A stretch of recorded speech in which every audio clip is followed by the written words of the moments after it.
आज Poonam love marriage करके अपने पापा के पास आई और अपने पापा से कहने लगी, पापा मैंने अपने पसंद के लड़के से शादी कर ली है।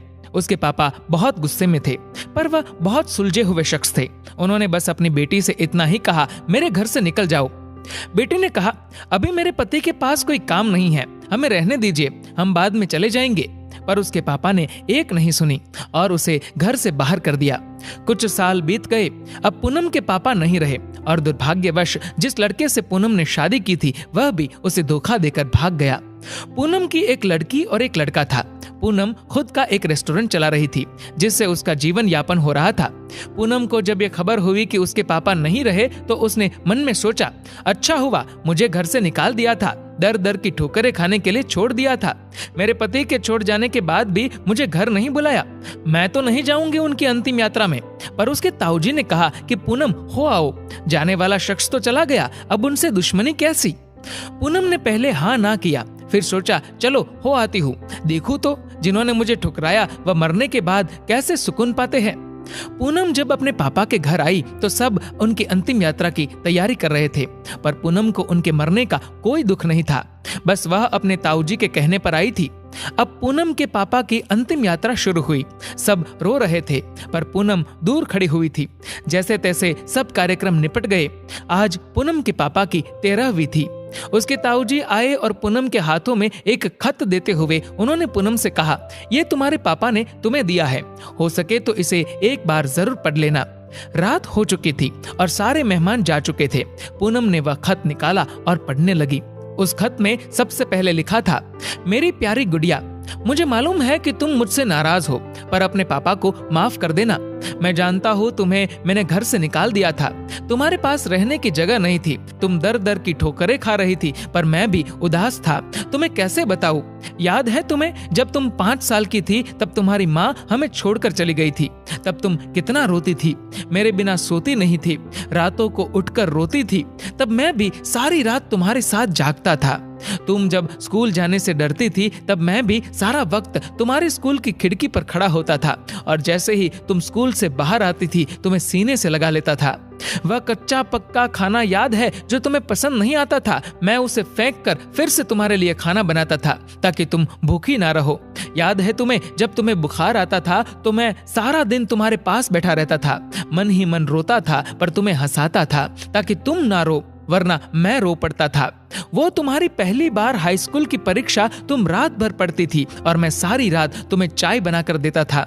याद है तुम्हें तुम्हारी पहली जीन्स और छोटे कपड़े, वह गाड़ी, सारी कॉलोनी एक तरफ थी कि ये सब नहीं चलेगा, लड़की छोटे कपड़े नहीं पहनेगी, पर मैं तुम्हारे साथ खड़ा था, किसी को तुम्हारी खुशी में बाधा बनने नहीं दिया।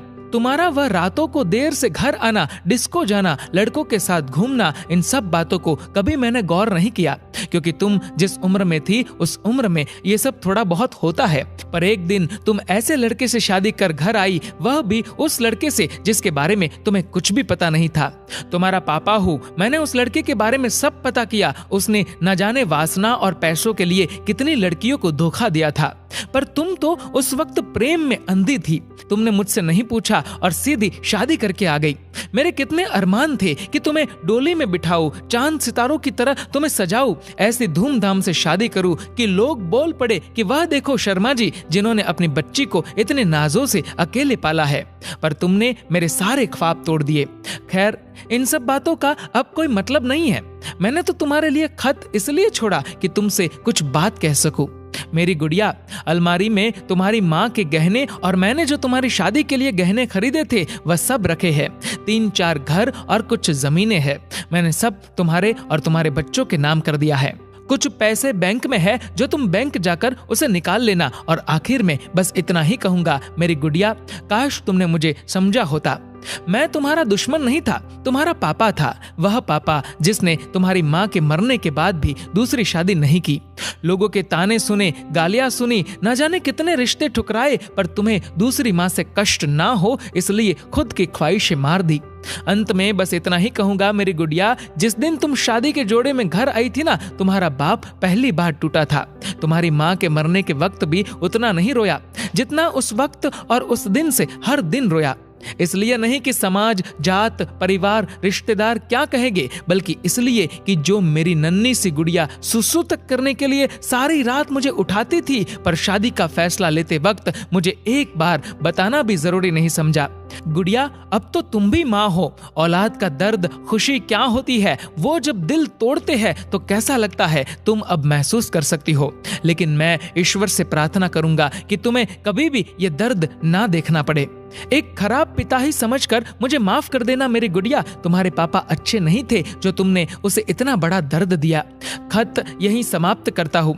हो सके तो मुझे माफ कर देना। और खत के साथ एक ड्राइंग लगी हुई थी जो खुद कभी पूनम ने बचपन में बनाई थी, और उसमें लिखा था, आई लव यू मेरे पापा।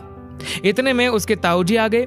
पूनम ने उन्हें रोते रोते सब बताया, पर एक बात उसके ताऊजी ने बताई। उसके ताऊजी ने कहा, पूनम, वो जो तुम्हें रेस्टोरेंट खोलने और घर खरीदने के पैसे मैंने दिए थे, वह मेरे नहीं थे, बल्कि तुम्हारे पिताजी ने मुझसे तुम्हें दिलवाए थे। क्योंकि औलाद चाहे कितनी भी बुरी क्यों ना हो, माँ बाप कभी बुरे नहीं होते। औलाद चाहे माँ बाप को छोड़ दे, माँ बाप मरने के बाद भी बच्चों को दुआ देते हैं। दोस्तों, पूनम के पापा को सुकून मिलेगा या नहीं मुझे नहीं पता, पर उस खत को पढ़ने के बाद शायद सारी जिंदगी पूनम को सुकून नहीं मिलेगा। आखिर में बस इतना ही कहूंगा कि लव मैरिज करना कोई गलत बात नहीं है, पर यदि इसमें आप अपने माताजी, पिताजी को शामिल कर ले तो अच्छा रहेगा। क्योंकि पत्थर से पानी निकल जाता है, वह तो माँ बाप है ना, कब तक नहीं मानेंगे। हर पिता की एक इच्छा होती है अपनी बेटी को अपने हाथों से डोली में विदा करने की। हो सके तो उसे एक सपना मत रहने दीजिए और सदैव अपने माता पिता का आदर करे। दोस्तों, इस वीडियो को लेकर आपकी क्या राय है नीचे कमेंट करके जरूर बताएगा। और अगर आपको ये वीडियो अच्छा लगा हो तो इस वीडियो को लाइक करेगा, शेयर करेगा ज्यादा से ज्यादा लोगों तक। और ऐसे ही और भी इंस्पिरेशनल वीडियोस के लिए सब्सक्राइब करें हमारे यूट्यूब चैनल को और फेसबुक पर फॉलो करें हमारे पेज को। धन्यवाद।